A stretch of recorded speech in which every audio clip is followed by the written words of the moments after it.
ladies and gentlemen. Welcome back to International Conference on Indonesian Culture, Iconic 2021. And now we are going to have our second plenary session entitled Adaptation and Creativity in Creating Works of Art. There are two speakers on this session. They are Mr. Heri Dono. He's an artist and also director of Studio Kalahan, and also Dr. Budi Irawanto. He's a director of Jogja Netpack Asian Film Festival. And now I would like to invite the moderator of our second plenary session. He's Dr. Pande Made Kutanegara. Hi, Dr. Pande. Hello. How are you? Fine, thank you. Good afternoon. Hi, good afternoon. So you're ready to be the moderator of the second plenary session? Yes. Okay. Time is yours, Dr. Pande. Okay, thank you very much.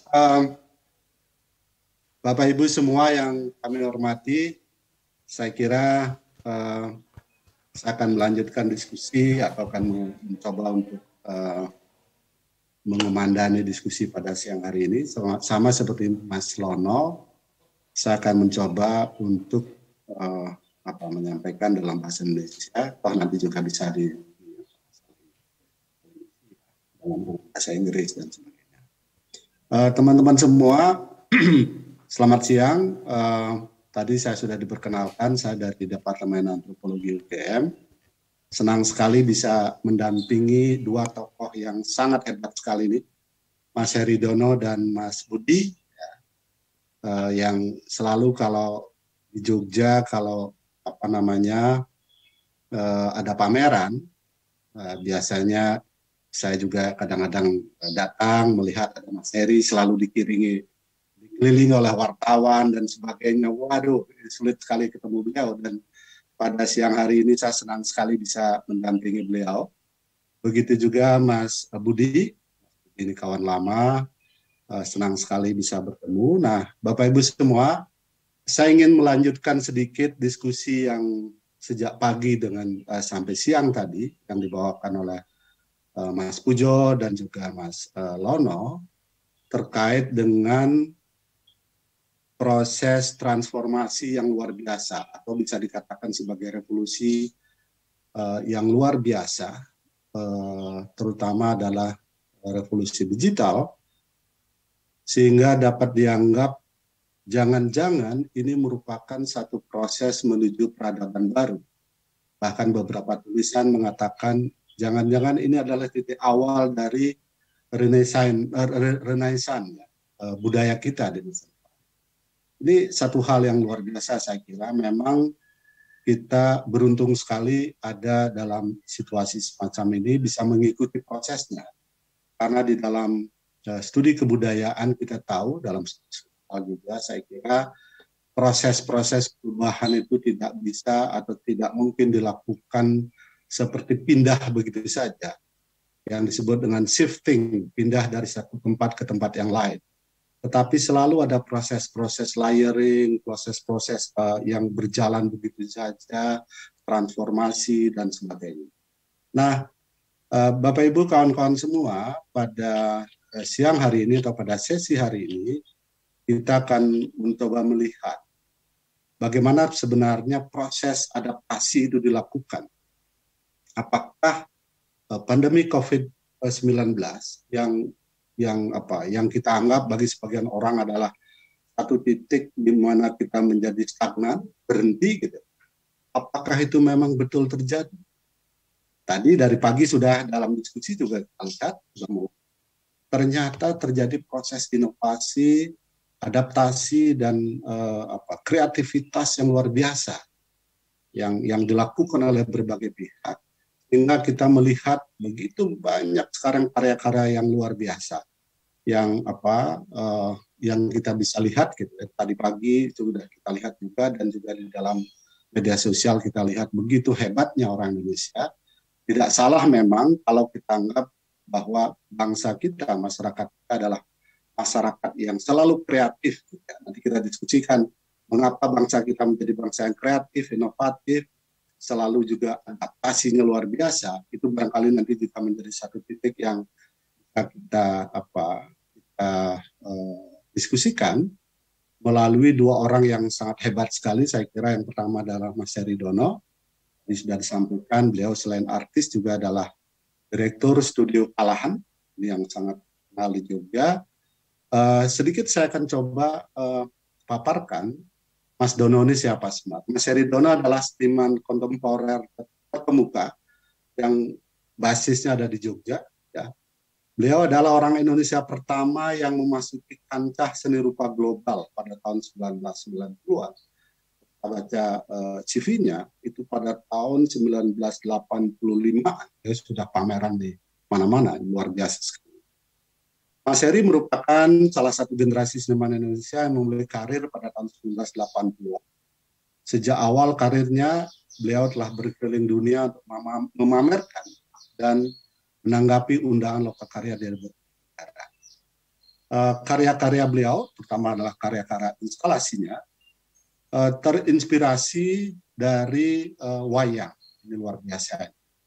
Jadi pertunjukan wayang yang terdiri dari sejumlah elemen artistik, non artistik dan sebagainya. Kemudian beliau coba tampilkan begitu ya, menjadi sesuatu karya yang luar biasa dengan setting-setting yang juga sangat kreatif gitu ya. Mas Heri banyak menampilkan instalasi dan pertunjukannya dengan memanfaatkan potensi performansi dan interaktivitas, sehingga karya-karya terlibat dalam dialog komplementer dengan penontonnya.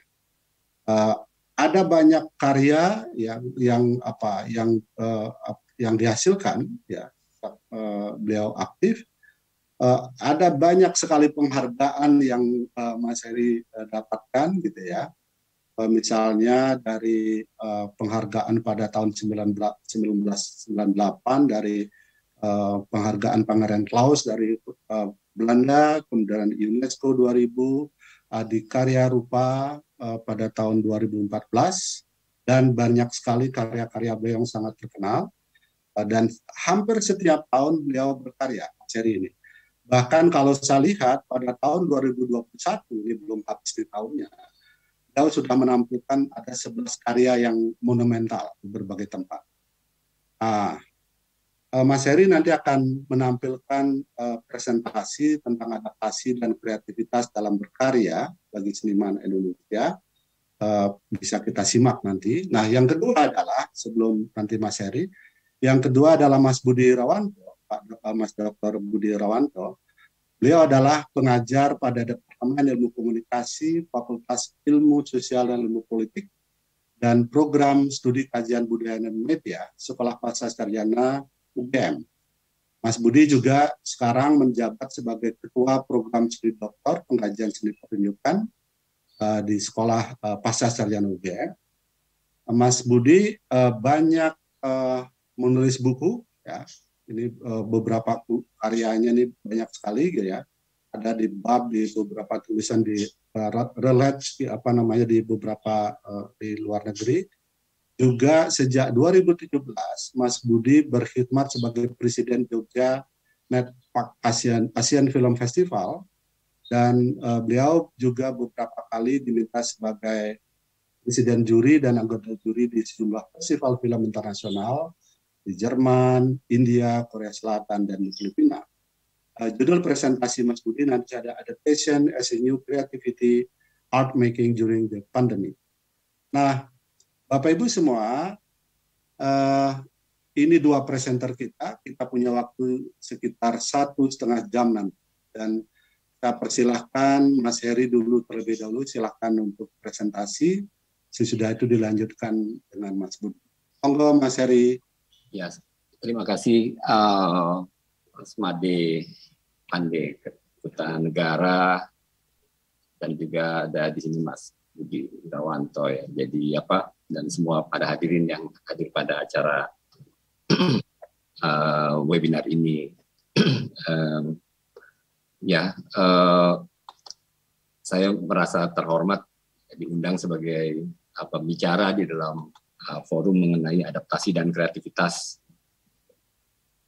dalam berkarya seni gitu ya. Pertama saya melihat dari sisi geografis Indonesia gitu.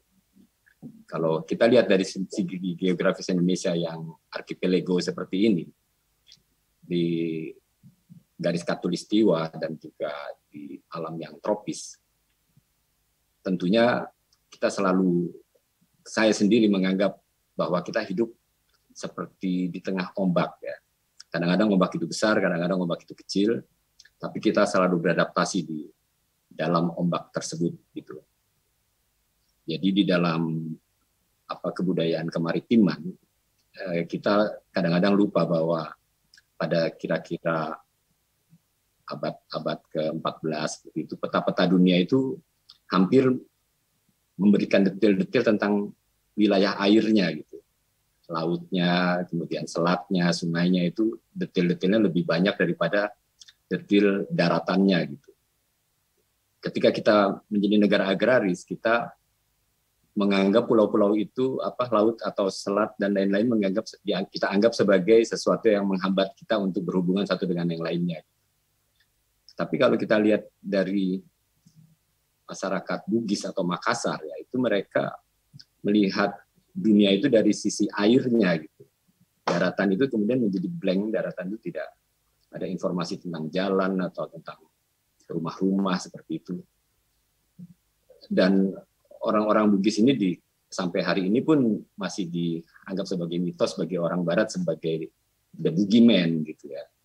Jadi kalau anak-anak kecil mau tidur, kalau nggak bisa tidur nanti the boogeyman akan datang dan mereka anak-anak ini menjadi takut dan kemudian tidur seperti itu.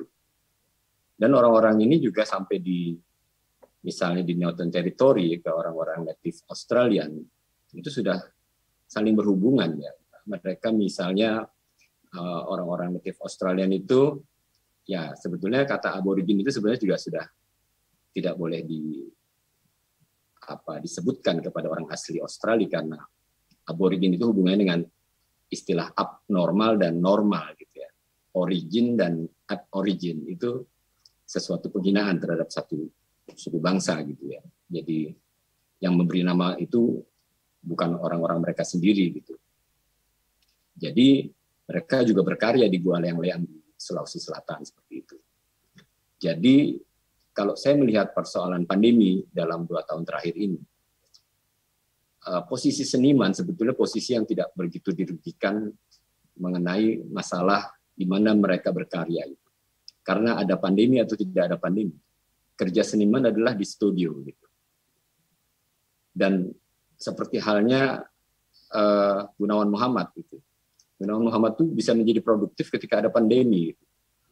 Karena dia melihat teks-teksnya itu menjadi divisualkan gitu, dan dipamerkan secara berkeliling di Salihara, kemudian di Nadi Gallery di Jakarta, kemudian terakhir di OHD Museum di Magelang gitu ya. Jadi saya melihat bagaimana seniman itu bisa membaca fenomena kehidupan secara luas ya, untuk mewacanakan isu seni kekinian. Saya kira orang-orang seperti Galileo atau Copernicus dan lain-lain, mereka pertama-tama melihat hal-hal global dulu, baru mendetail tentang persoalan apa yang harus dilakukan oleh manusia ya, sebagai eksistensinya di muka bumi ini gitu. Jadi yang menjadi persoalan di masa pandemi adalah institusi-institusi penyelenggara peristiwa kebudayaan ya, atau kesenian yang secara protokol kesehatan mereka harus memenuhi syarat gitu. Tapi bagi produksi kreativitas seni itu seniman tidak mendapatkan halangan. Saya pikir malah halangan sama sekali. Yang selalu menjadi persoalan seniman adalah krisis ide, ya, krisis pemikiran. Jadi kalau seniman melihat misalnya di Indonesia ini ada krisis ekonomi, kemudian mereka ramai-ramai tidak berkarya dan wah sekarang krisis ekonomi. Saya kira itu salah besar karena seniman tidak berada di wilayah persoalan ekonomi itu, tetapi persoalan kreativitas. Yang disebut tentang disrupsi itu juga saya kira tidak hanya satu fenomena yang sekarang terjadi ya. Misalnya ketika ada gerakan seni rupa baru Indonesia di tahun 75, saya tidak harus menuruti apa yang ada dalam fenomena itu, tapi bagaimana saya melihat fenomena kekinian pada tahun 80-an untuk membaca persoalan-persoalan di tahun 70-an seperti itu. Jadi gerakan seni rupa baru di tahun 70-an itu mereka memakai juga referensi lahirnya Fluxus misalnya di Eropa, kemudian ada gerakan Cobra, kemudian ada gerakan Dadaisme seperti itu, kemudian ada pop art, ya, itu mempengaruhi tentang apakah seni itu ada atau tidak ada gitu. Jadi Pak Kusnadi dan Pak Sudarmaji sebagai kritikus seni itu membuat polemik-polemik besar tentang eksistensi seni Indonesia. Bahkan Osman Effendi dan Sujoyono pun juga mempertanyakan apakah seni lukis Indonesia itu ada seperti itu. Jadi sebetulnya disrupsi itu harus dilakukan oleh seniman ketika mereka melihat data atau fakta sebagai kesadaran pikiran. Karya seni yang diciptakan oleh seniman sebetulnya menciptakan platform baru disebut kesadaran baru atau new consciousness. Jadi data yang ada di sebelah otak kiri kita itu ya, semua hal yang sifatnya bisa dikalkulasi oleh pikiran, oleh logika di otak kiri kita, kemudian masuk ke ranah data objektif ya atau data ilmiah. Di situ kemudian dibaca oleh otak kanan kita dengan imajinasi, dengan fantasi, dengan inspirasi untuk melihat data ilmiah atau data objektif itu untuk digodok ya sebagai sesuatu dari wilayah persepsi gitu, kebenaran persepsi. Karena kebenaran persepsi itu tidak absolut. Jadi kebenaran persepsi beda dengan kebenaran ilmiah yang harus clear, yang harus jelas gitu. Karya seni tidak boleh jelas, karya seni harus multi interpretasi. Jadi ketika seniman mengolah data objektif sebagai referensi ataupun sebagai sumber ilmiah yang bisa dipertanggungjawabkan, seniman yang membuat karya baru sebagai kesadaran baru itu bisa menjadi data-data baru, bisa menjadi data objektif baru ketika ada penelitian-penelitian berikutnya. Karena kalau kita melihat bahwa sesuatu penemuan-penemuan pun juga harus bisa digugat gitu ya. Jadi dia tidak seperti kitab suci yang harus absolut seperti itu. Kemudian untuk mewacanakan isu-isu kekinian, saya kira kita bisa melihat bahwa di forum-forum internasional Indonesia bagi orang Barat, bagi negara Barat, kita dianggap blank gitu. Sepertinya kita sudah diwakili oleh Cina gitu. Jadi ketika pembicaraan isu-isu seni secara internasional kita seperti tidak ada gitu. Karena sebetulnya di wilayah archipelago atau kepulauan seperti Indonesia kita sebetulnya tidak punya obsesi untuk menjadi pusat dari seluruh seni dan kebudayaan dunia. Kita adalah sebetulnya wilayah untuk mempertemukan segala budaya dunia yang berada di wilayah Indonesia. Justru menjadi tempat pertemuan dari seluruh budaya yang ada dengan kebinekaan itu. Gitu. Jadi seperti misalnya waktu saya ikuti Venice Biennale tahun 2015, kuratornya bernama Okwi Engenzer menginginkan seniman yang diundang dalam pameran itu memakai referensi tulisan Das Kapitalnya Karl Marx gitu ya. Tapi justru saya melihat novelnya William Shakespeare tentang Merchant of Venice, pedagang dari Venesia, itu lebih menohok tentang embrio dari kapitalisme yang berada di wilayah Venice sebagai daerah perdagangan gitu. Dan di Arsenale yang aslinya adalah tempat pembuatan senjata gitu. Karena bagi konsep kapitalisme selalu memakai army, selalu memakai senjata dari orang yang harus bernegosiasi seperti itu. Jadi saya letakkan karya trokomod. Ya. Trokomod itu singkatan Trojan Komodo. Jadi komodo itu binatang purba yang sampai hari ini masih hidup. Dan tubuh trokomod ini saya buat berkarat karena kita sudah dieksploitasi ininya hasil buminya atau emasnya, sehingga tinggal karat-karatnya. Tapi kita juga ingin bicara di forum internasional pada waktu itu dengan kebudayaan maritim. Jadi saya letakkan perahu-perahu di langit-langit itu ada 9 gitu, untuk melihat bahwa sebetulnya kalau kita melihat dunia dari arah laut, semuanya saling berhubungan. Tidak ada laut atau sungai yang dihentikan gitu. Semua dunia itu barat dan timur itu menjadi satu gitu. Tapi kemudian tahun 90 misalnya ketika saya berada di Swiss dan kemudian juga di Inggris ya, di Oxford. Ketika diskusi tentang timur dan barat itu ada satu kesalahpahaman. Pertama, di Indonesia ketika kita bicara timur dan barat kita selalu melihat dari sudut geografis. Sementara di Eropa, timur dan barat itu dari sudut geopolitik. Jadi mereka bilang Kanada itu adalah timur, Kanada itu adalah barat, Australia adalah barat, Amerika Latin adalah timur karena mereka sosialis. Korea Utara adalah mereka bilang timur, gitu ya. Jadi ketika kita di Indonesia bicara timur dan barat, itu persepsinya berbeda ketika berada di Amerika atau di Eropa, gitu.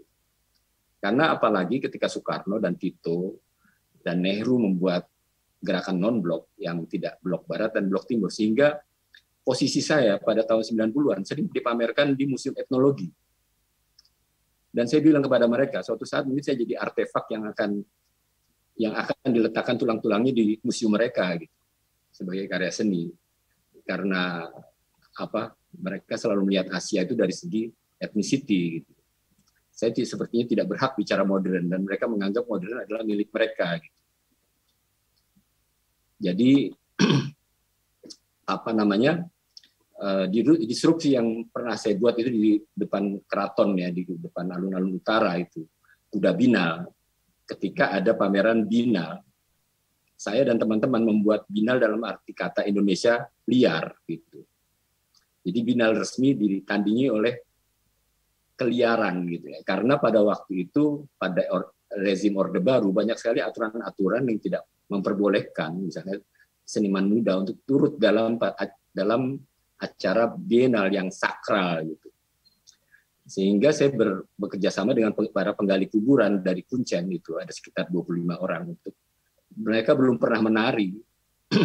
Tapi mereka di situ menari dan salah, dan untuk saya itu adalah blessing, kesalahan itu blessing gitu. Jadi gerakan-gerakan yang salah dalam tari itu justru memberi referensi baru atau semacam perbendaharaan baru di dalam tari gitu. Jadi mereka memakai celana dalam di bagian luarnya seperti superhero di barat gitu ya. Sayangnya nggak ada fotonya pas itu saya beli yang mereknya Hing waktu itu untuk memparodikan superhero yang tidak bisa memakai celana dalam gitu. Dan gas maskernya itu saya beli di Berlin waktu itu di flea market atau di pasar Loa gitu, dengan harga 8 Dutch mark. Jadi ibu saya waktu saya pulang dari Eropa heran kenapa bawa souvenir seperti itu. Ya saya bilang ini saya untuk buat pertunjukan gitu. Jadi ini mengacu pada kuda lumping sebetulnya. Kuda lumping. Jadi seni tradisi saya kasih roh-roh baru untuk menjadikan satu persoalan yang bisa dibaca pada saat ini gitu. Apalagi pada waktu itu saya mengeluarkan naga gitu ya. Naga yang pada waktu itu pada era Soeharto itu tidak boleh ada naga di dalam, karena itu kebudayaan Cina yang dianggap dilarang gitu ya. Di situ jadi tok-tok dan naga saya jadikan satu gitu untuk mewakili dewa bumi dan dewa langit gitu. Jadi pemain-pemainnya itu orang-orang di klub band itu yang kerjanya penggali kuburan, karena mereka kerjanya menguburkan orang meninggal, tapi mungkin saya bisa belajar tentang kehidupan dari orang-orang yang kerjanya menguburkan orang yang meninggal seperti itu. Terus kemudian ya ini studio. Jadi pada tahun 2000 saya membeli satu tempat yang dianggap angker gitu ya. Ini semacam loji yang kalau dari perpustakaan di Leiden itu ini dibangun sekitar tahun 30-an gitu. Terus diduduki oleh inspektur polisi Belanda pada waktu itu. Kemudian setelah itu dari keluarga Sultan ke-8 kalau nggak salah itu namanya Mahatmo Siswoyo, itu dipanggilnya Doromomo, itu tinggal di situ dan kemudian dijual. Kemudian karena banyak hantunya katanya, jadi orang di sekitar itu takut dengan hantu gitu.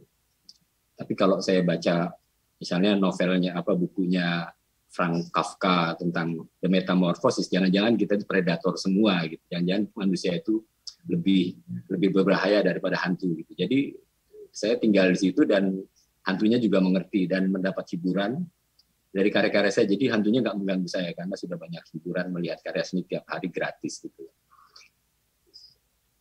Dan kemudian yang tadinya teman-teman saya tidak tahu tentang studio saya, karena studio biasa tempat memproduksi karya seni, saya ganti menjadi studio tempat memproduksi pemikiran-pemikiran baru.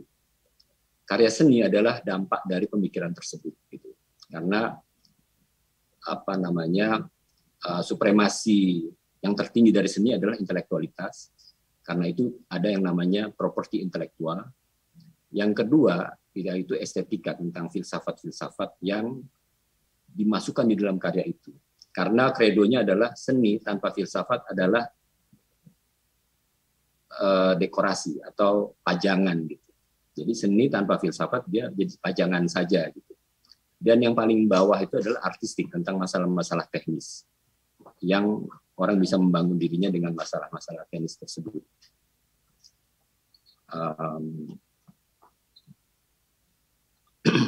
Dan karena karya seni adalah produksi ilmu pengetahuan, saya membagi dua model berkarya, yang satu bersifat inovatif, yang satu bersifat inventiveness. Jadi yang inovatif itu biasanya sesuatu yang sudah dikonvensi sebagai estetika yang bisa dibilang itu adalah seni gitu. Jadi biasanya seni-seni yang konvensional, misalnya seperti seni lukis, seni patung, seni grafis, itu masuk ke ranah-ranah inovasi. Tetapi yang inventiveness itu dia tidak punya patokan jelas tentang wilayah dari disiplin ilmu yang ada pada si seniman gitu. Jadi dia memasuki wilayah baru. Di dalam wilayah inventiveness itu yang disebut kesalahan, kegagalan, dan ketidaksempurnaan itu malah sebagai blessing gitu. Karena tahapan kreativitas itu harus melampaui tahapan-tahapan salah, tidak sempurna, dan gagal seperti itu. Nah ini saya kira misalnya fenomena-fenomena lagu katakanlah gitu. Ketika orang, misalnya waktu saya kecil itu ada yang namanya Lili Suryani, dia menyanyikan lagu tentang piknik ke bulan gitu. Bulan sebagai sesuatu yang eksotik, bintang sebagai sesuatu yang eksotik. Kemudian tahun 69 ketika Apollo ke-11 menerbangkan astronotnya ke bulan, Neil Armstrong menginjak kaki di bulan. Itu adalah saya kira satu iklan atau advertisement tentang bisnis satelit gitu. Jadi kita melihat bahwa apa yang disebut luar angkasa itu kadang-kadang terlalu ekstrim ya lokasinya. Jadi sebelum menonton tahun 69 di televisi itu tentang pendaratan astronot dari Apollo ke-11 di bulan itu, kalau nggak salah tanggal 27 Juli atau 29 Juli itu tahun 69, itu saya sering membaca komik Flash Gordon gitu ya. Dan Flash Gordon itu sudah membicarakan orang yang hidup di planet Mars. Waktu itu saya masih umur 9 tahun, jadi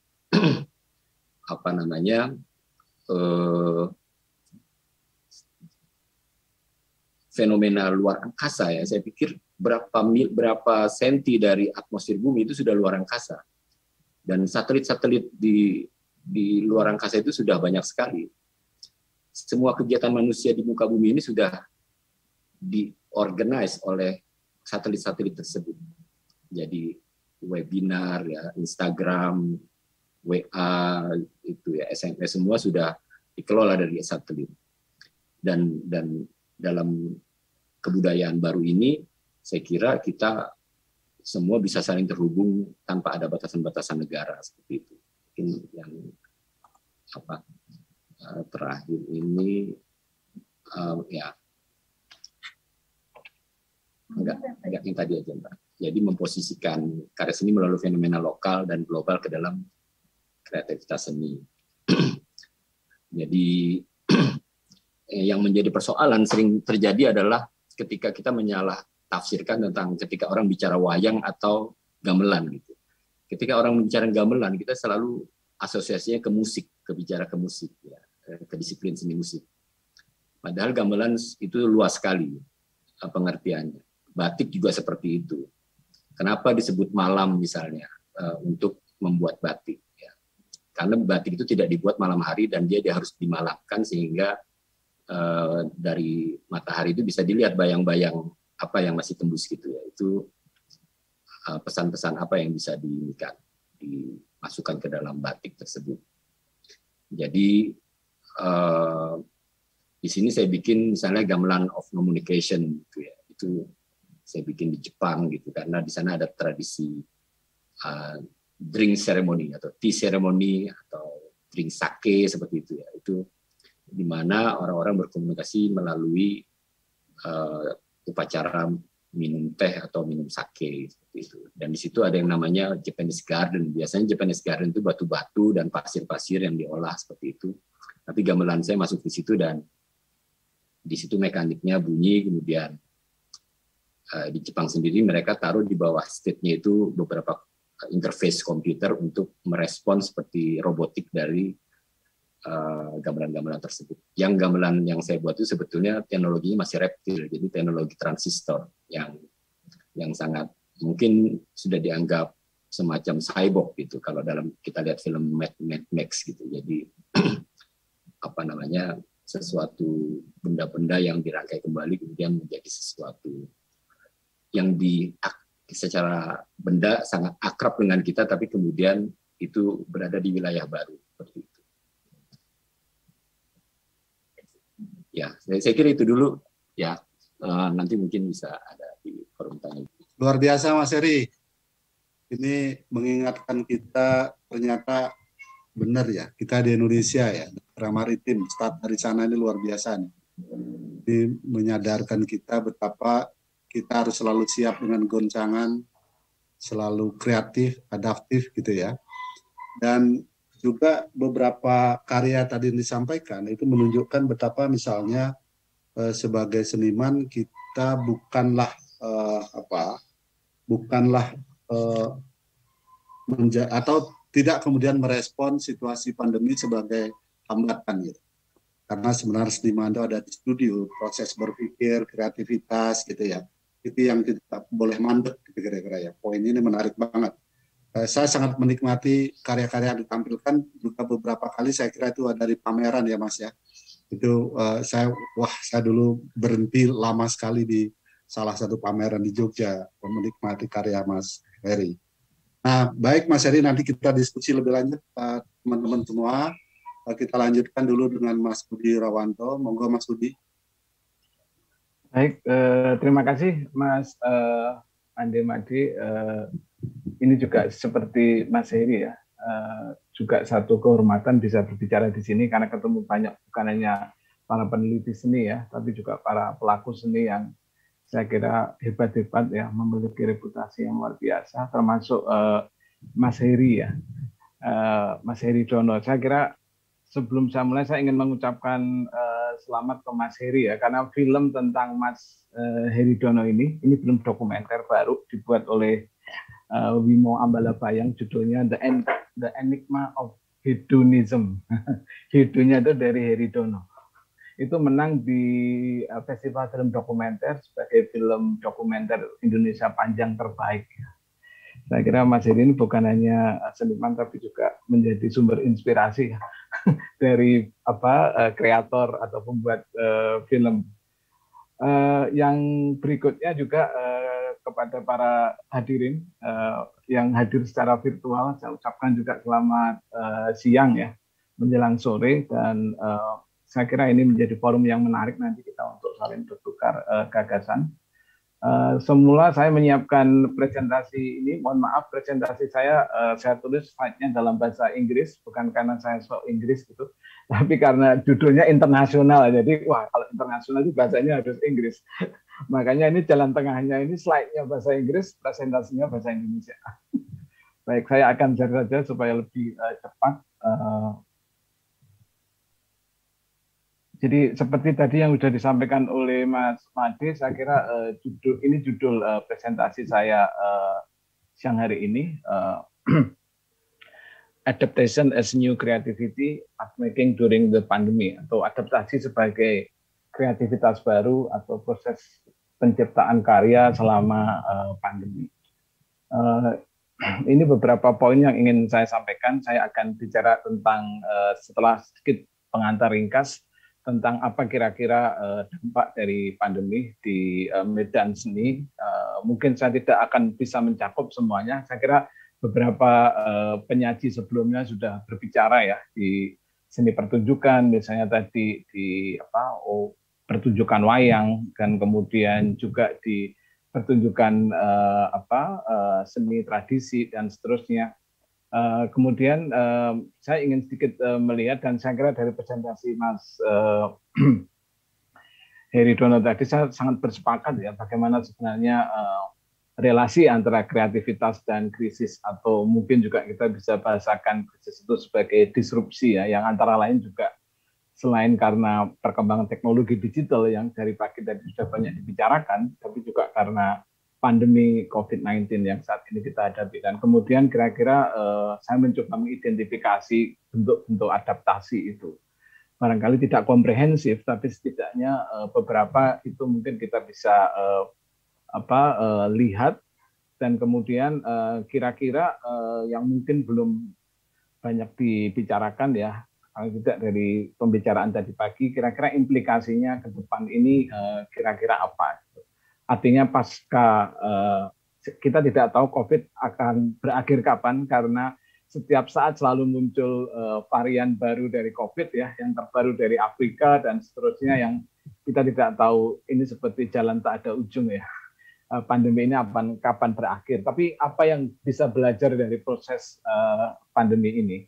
Dan terakhir ya sebagai satu catatan akhir. Nah, ini sebagai pengantar ringkas bahwa saya kira COVID-19 ini atau virus corona ini, kita sudah hampir 2 tahun ya mengalami situasi ini yang sedikit banyak sudah mengubah cara kita berinteraksi, berkomunikasi, mengekspresikan gagasan karena pembatasan baik secara fisik maupun sosial, kemudian juga penerapan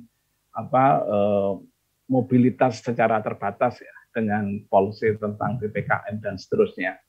Nah, di dunia seni tentu saja pandemi ini juga melakukan disrupsi dan mempengaruhi proses penciptaan karya seni. Saya tertarik tadi Mas Heri Dono menyebut bagaimana ruang studio itu ya, yang mungkin ruang yang relatif aman, tertutup gitu ya, dan itu mengalami transformasi gitu. Tidak hanya menjadi ruang untuk memproduksi karya, tapi juga menjadi ruang untuk melakukan kontemplasi atau pemikiran.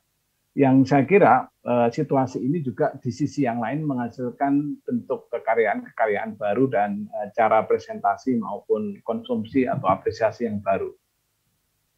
Presentasi saya akan melihat kira-kira bentuk adaptasi di dalam medan seni, dan ini mungkin akan menjadikan para seniman untuk secara kreatif menemukan cara-cara dalam penciptaan karya maupun bagaimana mempresentasikan karya itu.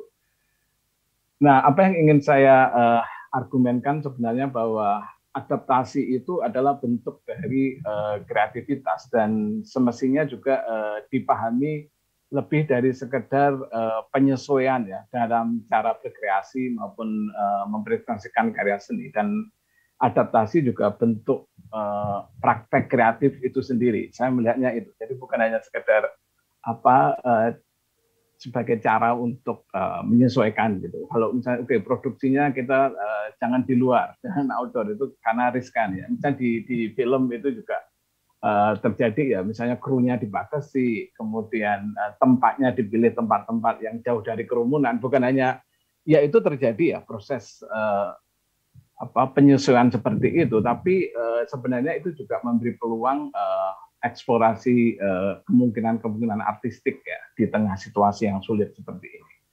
Nah, kalau kita lihat apa sebenarnya dampak dari pandemi itu saja sangat luas ya, sangat banyak ya. Ada beberapa seniman yang juga kemudian mengalami kesulitan juga untuk berkarya, dan dengan demikian juga sedikit banyak itu juga mempengaruhi penghasilan. Karena itu kemudian pemerintah kan juga mengeluarkan semacam dana bantuan untuk para pekerja seni atau pekerja kreatif ya. Meskipun harus pakai aplikasi, harus dan seterusnya ya, ada beberapa cara-cara birokratis yang kadang-kadang tidak mudah juga. Atau mungkin juga di Indonesia seringkali kadang salah sasaran ya yang memperoleh bantuan itu. Nah, dampak yang terutama saya lihat, kebetulan saya lebih dekat di dunia film karena mengelola festival film, dan kemarin sempat ada forum bincang-bincang di bagian dari festival Jogja Network Asian Film Festival. Kita ada public lecture ya yang bicara juga tentang ini, bagaimana kira-kira pandemi dalam impact atau dampaknya pada produksi film. Tentu saja biaya menjadi lebih mahal karena berkali-kali harus melakukan tes gitu ya, dan jumlah kru dibatasi, kemudian waktu kerja juga tidak bisa lebih panjang, dan seterusnya gitu. Yang ini juga mengubah cara kerja juga ya, work of flow mereka para pekerja ini. Sisi baiknya adalah bahwa cara kerjanya menjadi lebih efisien dan lebih terencana dengan baik ya. Proses praproduksi betul-betul direncanakan dengan matang sehingga tidak memerlukan banyak waktu yang terbuang di saat syuting ya dalam konteks film. Di seni pertunjukan juga seperti itu. Jadi kemudian ketika terjadi ini pergeseran atau tadi dibahasakan oleh Mas Gustaf ya di sesi sebelum ini sebagai migrasi itu sebenarnya juga sedikit banyak juga mengubah cara kerja itu ya, durasi pertunjukan, kemudian juga bagaimana kemudian harus mengoperasikan kamera dan harus ada editing dan seterusnya. Yang dampak kedua tentu saja adalah pergeseran ruang eksibisi karya seni maupun festival gitu ya. Saya sangat merasakan ini di festival saya, festival film Jogja Network Asian Film Festival, di mana di tahun 2020 kita hampir sepenuhnya migrasi ke platform digital. Jadi kita nggak menyelenggarakan, ada sebenarnya yang masih offline tapi skalanya sangat kecil dan betul-betul strict dengan protokol kesehatan. Kita lakukan di Kedai Kebun ya, di Depok Hiburan itu hanya membatasi 40 penonton, dan sehari kita hanya punya kalau nggak salah cuma ya sekitar 1 atau 2 film screening. Jadi ini terasa sekali pada waktu itu memang puncak COVID waktu itu terjadi ya di bulan-bulan Desember tahun 2020.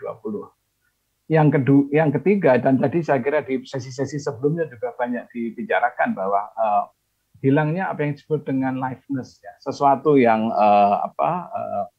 hidup di dalam seni pertunjukan yang biasanya ini mengundang partisipasi dan interaksi antara penampil dan audiens. Meskipun juga kita bisa mencatat bahwa teknologi digital juga sebenarnya melahirkan cara-cara baru dalam bentuk interaksi baru ya. Jadi di presentasi tentang wayang tadi juga kan mereka bisa komen di YouTube, kemudian atau di media sosial yang lain terhadap pertunjukan itu, atau meminta lagu tertentu saat goro-goro gitu kan. Tapi tentu saja berbeda ya, liveness di sini atau interaktivitas di sini sangat berbeda. Karena kalau interaktivitas di dalam pertunjukan yang bersifat live atau langsung itu sebenarnya juga memberikan satu respon langsung dari si penampil ya. Saya membayangkan pertunjukan teater gitu tanpa penonton gitu, dan mereka hanya berhadapan dengan kamera. Mereka tidak akan bisa melihat tepuk tangan, tidak bisa melihat suara-suara yang ikut mengapresiasi itu dan seterusnya. Nah, yang lain juga hilangnya kemeriahan atau festivity dan ambience ya dalam eksibisi maupun festival, dan ini tentu saja mengubah sedikit banyak mengubah pengalaman audiens ketika dia mengapresiasi karya seni. Tadi berkali-kali saya kira Mas Gustaf menyebut tentang hilangnya elemen auratik gitu dari seni-seni tradisi ketika dia tidak dipentaskan secara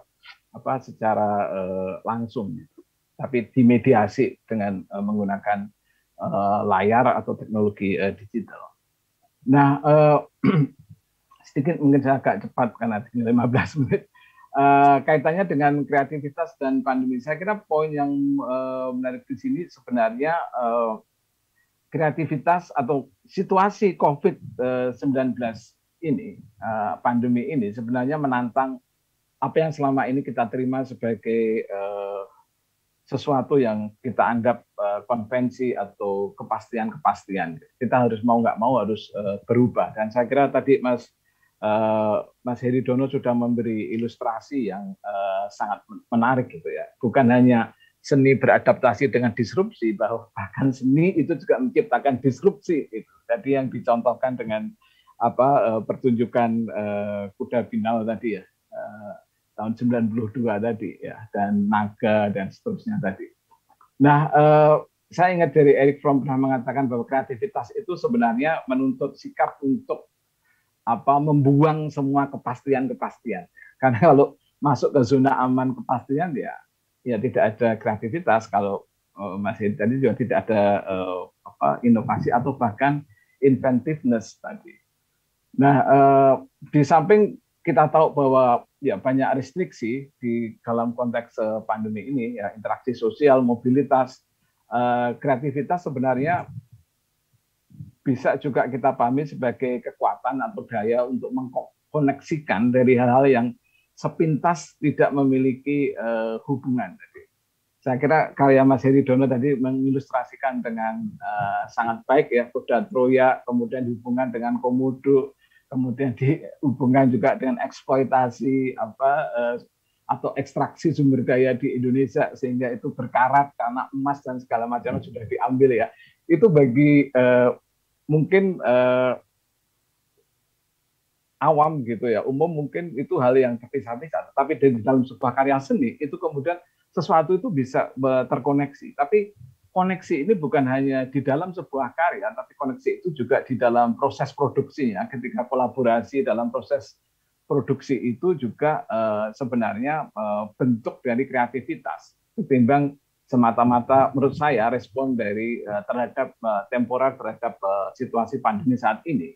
Jadi di awal-awal tadi juga banyak cerita tentang bentuk-bentuk kolaborasi yang dilakukan gitu. Dan kolaborasi bukan hanya berkaitan dengan bagaimana menggabungkan resources yang ada, sharing resources, tapi juga bagaimana menemukan ekspresi-ekspresi yang baru. Dan saya kira dalam situasi apapun, menurut saya kreativitas itu sebenarnya sebuah energi yang sangat langka dan berharga ya, precarious energy yang itu harus dilindungi, bukan sesuatu yang terberi ya, dia juga harus dirawat dan seterusnya dalam situasi apapun, termasuk dalam situasi pandemi ini. Nah, ini beberapa contoh adaptasi. Yang pertama misalnya bagaimana layar itu menurut saya menjadi medium artistik, eksplorasi artistik, dan dia lebih dari sekedar untuk mempresentasikan atau mengeksibisikan karya. Dia juga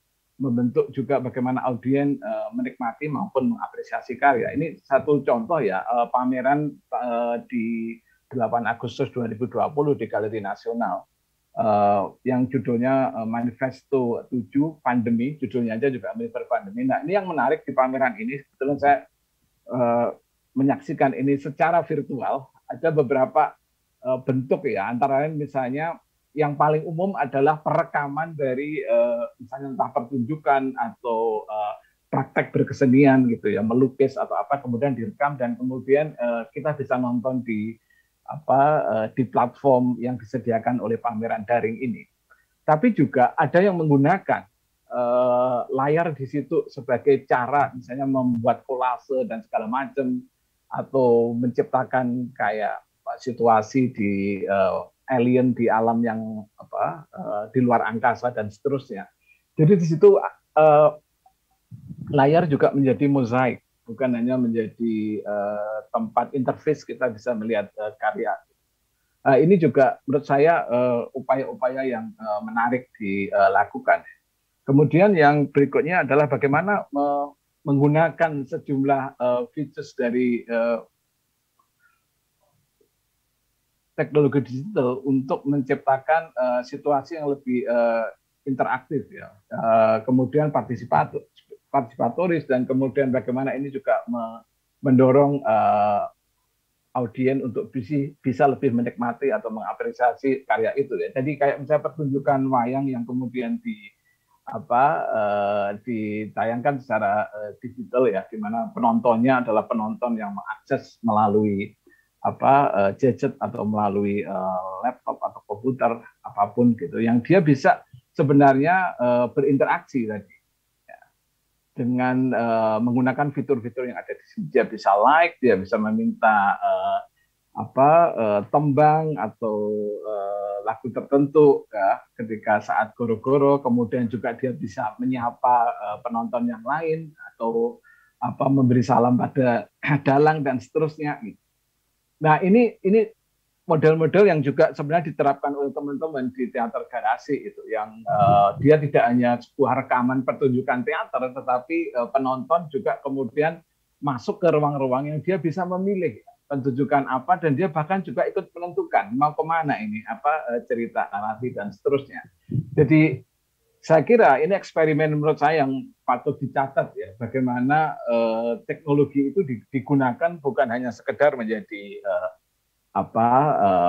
terutama teknologi digital, bukan hanya sebagai cara untuk mempresentasikan karya, tapi juga membangun interaktivitas baru ya dengan audiens. Kemudian kolaborasi melalui teknologi digital itu juga menjadi, seperti saya sampaikan di atas, sebagai berbagi resources dan juga menciptakan bentuk-bentuk ekspresi artistik yang baru.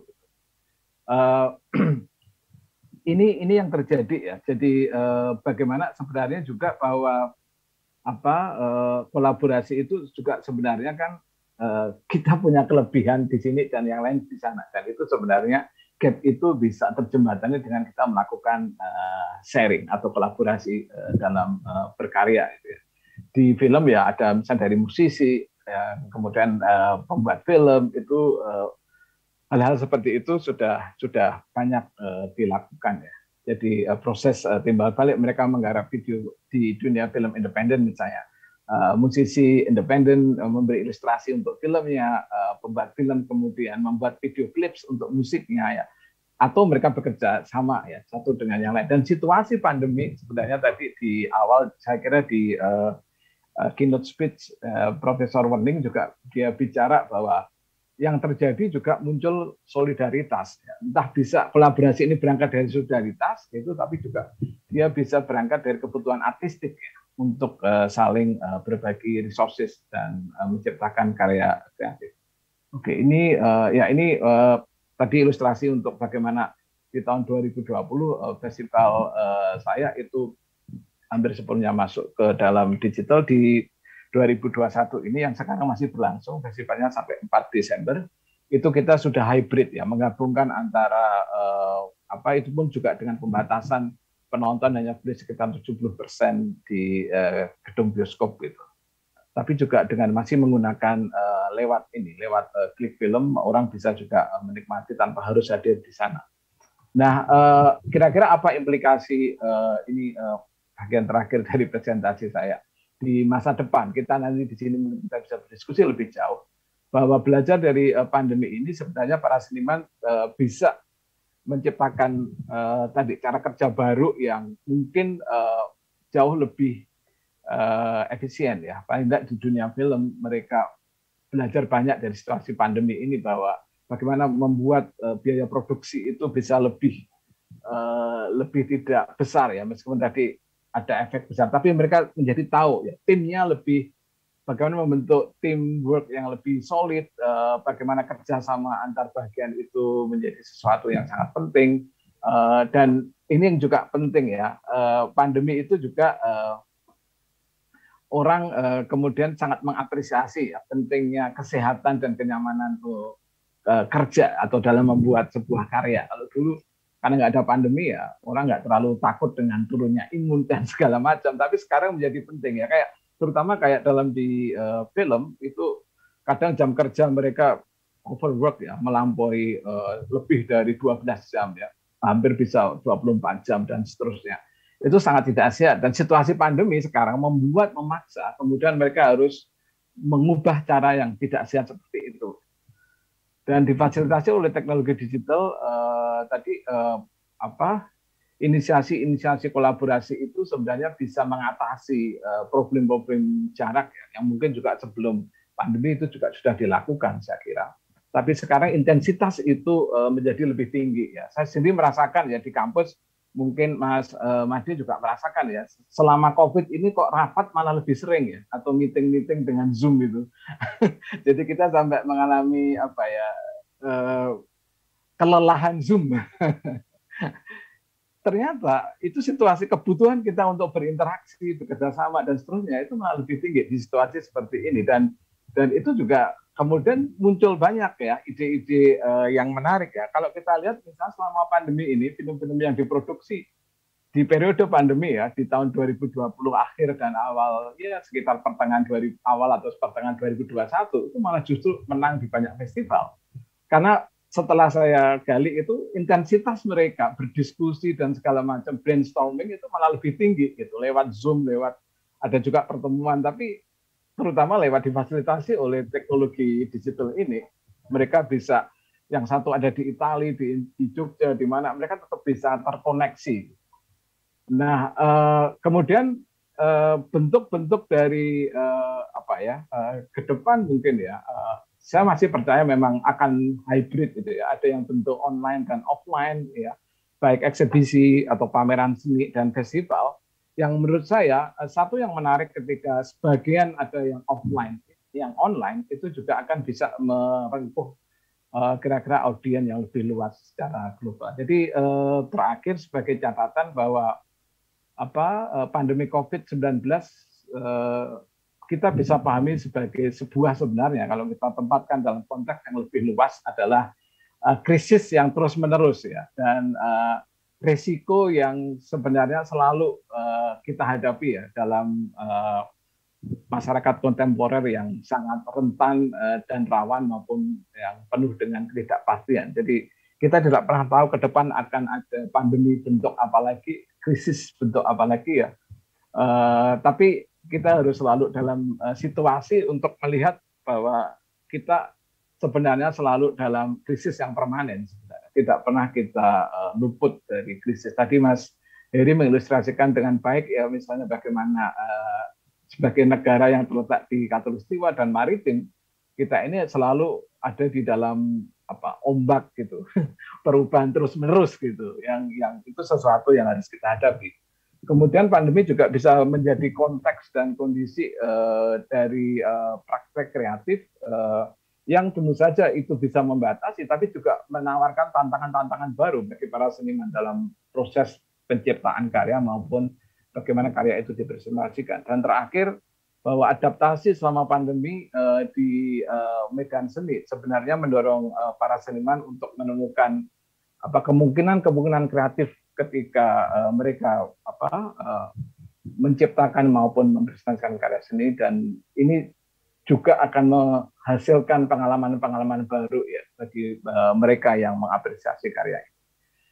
Saya kira itu dulu Mas Made, dan nanti kita bisa akan lanjutkan dengan tanya jawab. Terima kasih.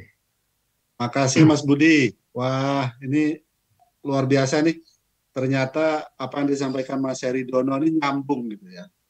Nyambung dan kita betul-betul nih mendapatkan pembicara yang luar biasa dua-duanya, karena yang satu membicarakan tentang karya seni mungkin pada instalasi, karya-karya yang lukis dan sebagainya, tapi Mas Budi kemudian melengkapi pada pertunjukan film dan sebagainya. Ada satu hal yang menarik saya kira di sini, ternyata pandemi yang mendorong kita, karena dengan aturan tidak boleh berkerumun, mengurangi keluar, bertemu dan sebagainya, ini memungkinkan kemudian para seniman ini balik ke studio gitu kira-kira ya. Balik ke studio bukan hanya produktif gitu berkarya, tetapi justru reflektif gitu. Mulai lebih dalam, dan ini yang disampaikan oleh terkonfirmasi oleh Mas Budi tadi, ternyata karya-karya film kawan-kawan kita ini mendapatkan juara di mana-mana belakangan ini. Ini menandakan bahwa memang proses creativity itu memang memerlukan ruang-ruang untuk refleksi, ruang-ruang untuk diam gitu ya. Dan disitulah kreativitas itu muncul. Poinnya kan di situ ya Mas Budi ya. Kira-kira dan ini kalau kita melihat namanya adaptasi itu bukanlah penyesuaian gitu. Tapi adaptasi justru adalah proses creativity gitu. Nah ini yang saya kira kawan-kawan kita mendapatkan hal yang sangat luar biasa, saya kira inline ya diskusi pada sesi ini, dan nanti kita akan coba lebih jauh untuk membedah, mendiskusikan lebih jauh. Di sini sudah kita lihat tadi di chat ada 5 penanya gitu. Yang pertama Mas Andani Fajar. Mas Andani masih hadir di sini. Kalau masih hadir, boleh langsung disampaikan secara langsung. Silakan Mas Andani.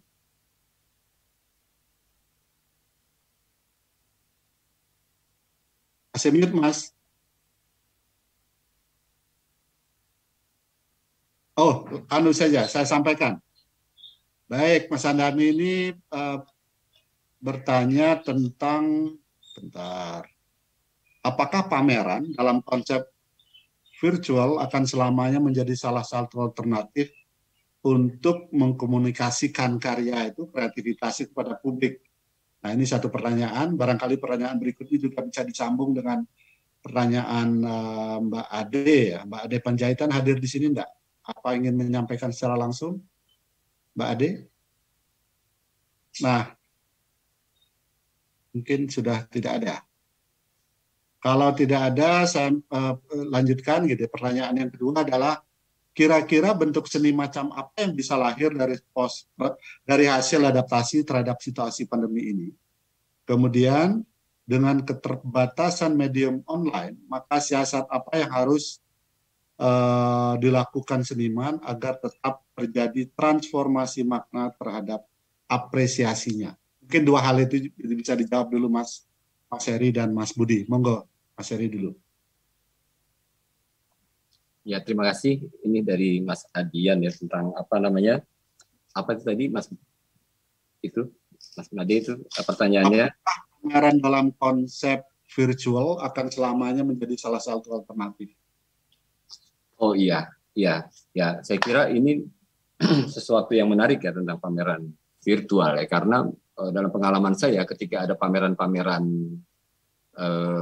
offline ya sebelum pandemi itu, mereka biasanya datang ke tempat pameran tapi biasanya mereka tidak melihat karya seni. Mereka seperti reuni ketemu teman-teman. Juga ada grup snacker juga yang melihat sajiannya apa di situ gitu. Dan pulang tanpa mendapatkan makna dari pameran tersebut. Pengunjungnya secara kuantitatif banyak sekali biasanya dalam pembukaan pameran. Biasanya ada pidato, kemudian nanti mereka tidak membicarakan karya yang ditampilkan oleh seniman, itu sangat ironis sebetulnya. Tapi ketika ada pameran virtual, orang menganggap tidak sesempurna seperti nikmat ketika nonton. Nikmatnya itu nikmat waktu yang ngegosip apa nikmat waktu membicarakan karyanya gitu ya. Tapi justru dengan pameran virtual itu orang fokus ya di pameran itu apa. Dan para kolektor yang tadinya membeli dengan telinga, ya, itu wah diisukan bahwa karya ini bagus, mereka tidak melihat karya, tahu-tahu beli gitu ya. Itu sekarang mereka melihat dengan mata gitu. Ya, jadi lebih fokus ya itu kalau saya lihat, dan juga publiknya itu tidak terbatas beyond the border ya. Jadi orang dari Korea, orang dari Amerika Serikat, dari Eropa lain ya, dari Australia itu dalam acara webinar ataupun dalam acara, kalau saya pikir seperti forum seperti ini seperti salon ya, seperti di Paris itu orang saling bicara. Terus kalau offline itu ya kayak reuni gitu. Setelah online gitu, terus yuk kita ketemuan gitu kan, itu kayak reuni tapi bisa sering gitu ya reuninya. Jadi ini sangat menarik ya, sebelum pandemi waktu saya ada di Jerman itu para pemain teater itu bermain di rumahan ya, door to door, itu unik juga gitu. Penari balet gitu ya, ketika panggung-panggung itu sepi, mereka orang bisa pesan mau buat pertunjukan apa itu masuk ke apartemen karena rumah mereka kecil-kecil, dan mereka membuat pertunjukan yang sangat menarik gitu ya. Itu disrupsi itu memang selalu ada ketika ada satu persoalan gitu, bukan terus orang itu kemudian berhenti dalam kreativitas. Itu dari saya, mungkin dari Mas Heri. Ya, kalau boleh sedikit bocoran gitu, ini harga lukisan naik semakin ramai atau bagaimana selama pandemi? Iya, harga lukisan naik dan fenomenanya sudah mulai ke NFT semenjak Banksy karyanya dirobek itu di dalam balai lelang gitu. Jadi properti intelektual itu sekarang tidak harus ada bentuk fisiknya itu. Ini teman-teman, ini yang kita nggak tahu nih. Ternyata beberapa seniman, kawan-kawan saya tanya, ternyata semakin ramai sekarang gitu. Dan harga juga naik katanya gitu ya Mas Heri ya. Iya. Saya nggak tahu bagian yang mana gitu ya, seniman yang mana yang mengalami tadi yang Mas Lono pada sesi Mas Lono the winner and the loser-nya. Itu saya nggak paham, tapi ada beberapa kawan mengatakan ini justru semakin ramai sekarang Mas gitu, dan harga juga malah naik sekarang nih. Mungkin betul Mas Heri sampaikan sekarang cara ini bisa melihat secara lebih detail, lebih fokus gitu kira-kira ya. Baik Mas Budi, kira-kira silakan lanjut Mas. Maaf, saya melanjutkan yang sudah disampaikan oleh Mas Heri tadi ya, bahwa itu menarik. Memang ada beberapa memang karya-karya yang secara karakter bisa memang ya ditampilkan dengan secara virtual ya, terutama karya-karya seni digital yang sekarang cukup berkembang. Tadi juga Mas Heri menyebut ada NFT itu ya, non fungible token itu ya. Jadi sekarang karya-karya, dan itu konon adalah cara yang dipakai untuk menghindari adanya forgery ya, pemalsuan karya. Karena kalau masih fisik itu karya konon sangat mudah untuk, atau bisa ya, bukan mudah, bisa untuk dipalsukan gitu ya. Dengan teknologi blockchain ya, yang saya juga teknologinya cukup rumit ya untuk memahami itu ya, itu hanya beberapa karya itu kayak semacam terverifikasi ya, jadi tidak mungkin orang tiba-tiba mengklaim karya ini, nggak bisa. Jadi itu juga salah satu hal yang menurut saya baru ya, dan saya kira bagaimana karya itu dieksibisikan saja tidak di ruang pameran fisik ya, tapi secara virtual, karya-karya digital itu juga.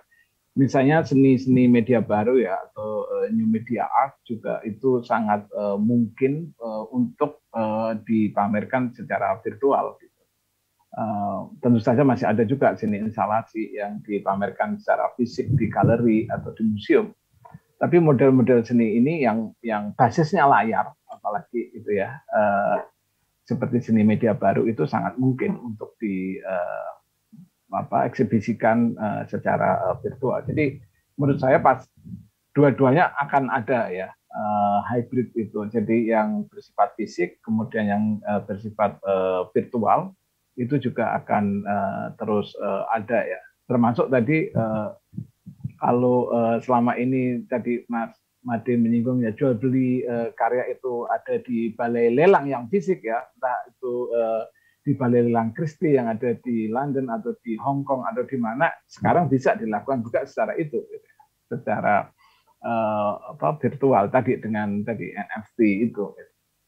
Yang saya masih belajar ini sistemnya ini cukup unik ya, karena ini mirip ada yang mirip menyebutnya seperti Bitcoin atau crypto money kayak gitu ya. Yang itu juga menjadi menarik, dan karya-karya yang muncul di karya seni digital ini itu juga dalam beberapa hal agak berbeda dengan karya katakanlah seni lukis yang selama ini kita kenal, karena untuk memproduksinya itu juga menggunakan perangkat digital di karya-karya itu. Itu kira-kira Mas Made. Ya, Mas Budi. Dari saya. Ya. Ini juga pertanyaan Mas Andi juga hampir sama ya. Tadi sudah dijawab beberapa bagian. Datangnya NFT dan Metaverse mau tidak mau akan berimbas pada dunia seni yang sudah mapan saat ini. Bagaimana proyeksi ke depan atas dua hal tersebut? Barangkali nanti bisa disinggung juga ya. Tentang betapa dunia seni kita ini sekarang tidak mengalami transformasi yang luar biasa ya. Tidak hanya karya, tetapi juga senimannya, juga penikmatnya, gitu kira-kira ya. Penikmat seni juga akan mengalami transformasi, sehingga perubahan itu tidak hanya pada karya seni. Bahkan tadi misal yang menarik Mas Budi, atau Mas Heri tadi menyampaikan, sekarang terjadi perubahan yang cukup besar gitu ya di dalam proses-proses berkarya gitu ya. Ini adalah satu hal yang sangat penting, saya kira bisa kita lihat. Saya coba lanjutkan, nanti ada pertanyaan juga dari Mas Kendal ini. Ini Mas Kendal titip bertanya katanya, pelaku seni mengalami pergulatan dan permenungan tersendiri tentunya terhadap warna-warni COVID ini. Nah, kemudian akan memunculkan topik atau pesan atau sinyal baru melalui karya seni kepada publik berikutnya. Karena seni itu juga alarm sosial. Gitu ya. Apakah kemudian ada topik, pesan, sinyal, kuratorial tertentu yang akan mengubah dunia seni sedemikian rupa? Nah, ini kembali seperti yang pertanyaan tadi, saya kira nyambung nih. Tidak hanya di dalam karya, tetapi juga di dalam perform, tetapi juga mungkin dalam dari segi bisnisnya atau dari sisi pembayaran dan sebagainya. Mungkin komentar Mas Heri, barangkali Mas Heri dulu. Silakan Mas. Iya, pertanyaan agak ini ya, panjang ya. Jadi dari Mas Kendal itu tentang perubahan-perubahan dari seni dan kemudian fenomena yang terjadi ini, mutasi-mutasi. Betul. Ya, dari virus yang terus berkembang, ya itu perkembangannya cepat sehingga perubahan-perubahan infrastruktur atau tentang seni itu menjadi lebih luas lagi ya. Saya kira persoalan-persoalan seni itu tidak terlepas dari persoalan-persoalan kehidupan atau kebudayaan yang ada di sekitar kita gitu ya. Jadi kita selalu melakukan reaksi ya terhadap apa yang terjadi di dalam kehidupan kita gitu. Jadi saya menganggap bahwa audiens atau penonton adalah orang-orang kreatif yang menciptakan persepsi-persepsi baru dari apa yang dibuat oleh seniman, tidak hanya para ahli filsafat yang melihat seni sebagai hasil budaya manusia yang mungkin individual, tapi juga dia merepresentasi sesuatu pemikiran yang mungkin tidak harus mainstream gitu ya. Jadi saya kira seni itu tidak hanya pada seniman yang disebut kontemporer, tidak hanya contemporary art, tapi contemporary society yang seperti Mas Budi tuliskan. Kita sudah menjadi masyarakat kontemporer gitu. Ya misalnya melihat ketika ada forum-forum dunia tentang alam yang di mana sekarang yang namanya hewan liar tinggal hanya 15% dan kita masih bicara tentang lingkungan hidup dan sebagainya. Yang kalau orang barat bilang mereka seperti mengendarai mobil, tidak bisa buka pintunya tapi remnya blong gitu. Jadi mengatasi persoalan emisi karbon ini bagaimana ya, seperti itu. Jadi metafora-metafora yang sifatnya parodi ya tentang para saintis kebingungan untuk mengatasi alam, tapi jurnal-jurnal sudah diciptakan banyak tapi tidak ada jalan keluarnya, seperti itu. Itu seperti itu. Betul itu Mas Heri. Mas Budi, silakan Mas Budi. Mas mute Mas. Terima kasih Mas Made. Jadi saya akan merespon dari Mas Andi Setiawan ya. Jadi kalau kita lihat sekarang yang kemudian muncul juga di era digital ini adalah peran media sosial. Misalnya saya memberi contoh Instagram. Banyak beberapa seniman itu Mas Heri saya kira juga aktif ya Mas ya di Instagram. Itu yang menjadikan Instagram sebenarnya sedikit banyak mulai ya mungkin tidak 100% atau 180 derajat menggeser posisi galeri, tetapi Instagram itu juga bisa menjadi ruang pajang untuk karya-karya seniman, bahkan bukan hanya karya yang sudah jadi, termasuk karya yang work in progress itu, yang sedang dibuat. Dan yang menarik dari sini adalah karena users itu atau netizen itu juga bisa memberikan komentar, kadang dia bisa memberi feedback ya terhadap karya yang belum jadi itu ya, yang masih dalam proses itu. Yang dulu saya kira ketika fungsi galeri yang lebih banyak untuk memajang karya seni itu orang nggak tahu apa yang dilakukan oleh para senimannya kecuali pergi ke studionya gitu kan. Tapi sekarang itu bisa direkam dan kemudian diunggah di Instagram kan, ada Instagram Reel, ada Instagram Story, Insta Story, ada IG Live, IGTV dan seterusnya. Ini yang menurut saya sesuatu yang menarik ya, dan baru bagi saya untuk melihat seperti ini. Dan itu bukan hanya seniman-seniman pemula ya, seniman yang sudah hebat pun juga menggunakan medium ini. Yang kedua adalah tadi saya sepakat dengan Mas Heri bahwa audien itu juga harus kita lihat sebagai sosok yang kreatif gitu ya. Kalau dalam kajian media atau komunikasi itu ada yang disebut dengan fans itu ya, fenomena fandom dan seterusnya. Mereka punya pengetahuan yang sangat luar biasa dan kita bisa lihat ya bahwa media sosial itu komentar-komentar dalam media sosial, diskusi-diskusi dalam media sosial.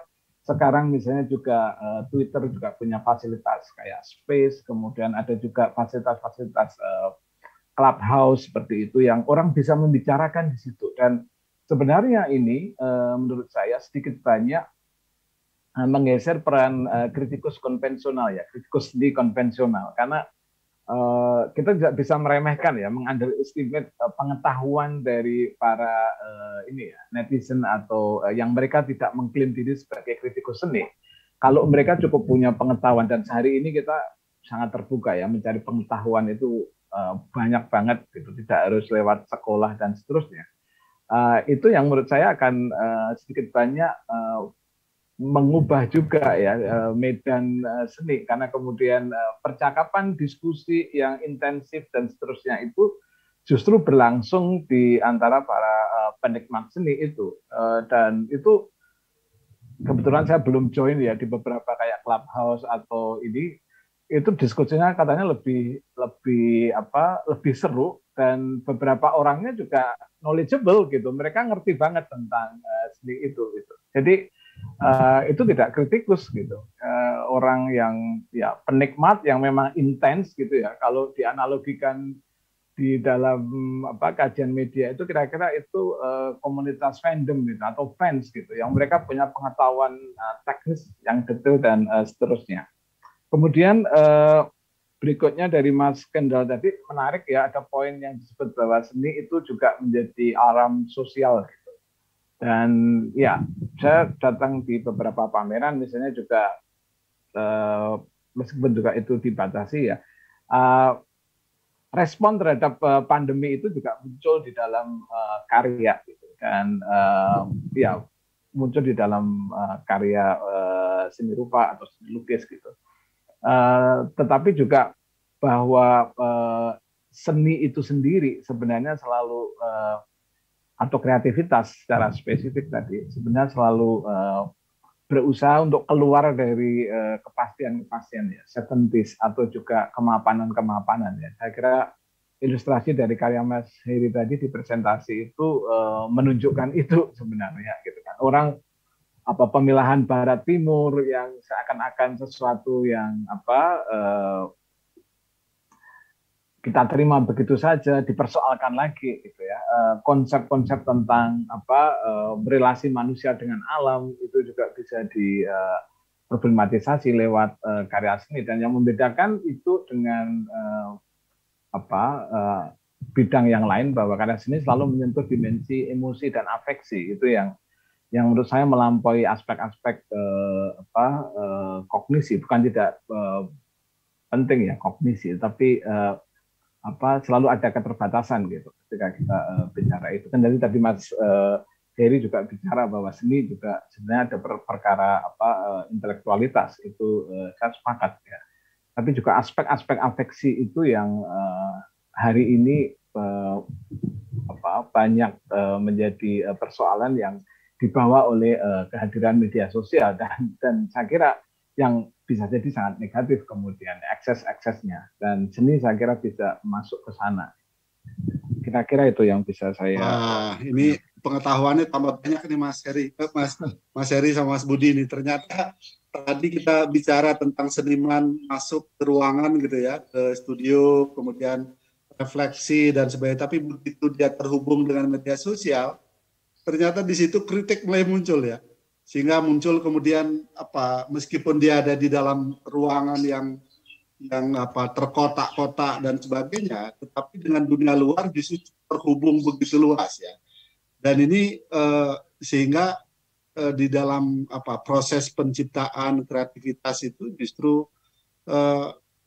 seorang kreator atau seorang kreativitas atau seniman ini mendapatkan input gitu ya dari ruang-ruang media diskusi yang dilakukan di sosial media. Nah ini menarik sekali nih Mas Budi dan Mas Heri. Jadi mungkin itu juga gimana kemudian seorang seniman ketika dia juga berdialog lewat media sosial, karyanya, proses penciptaan dilihat, wah ini kurang begini dan sebagainya.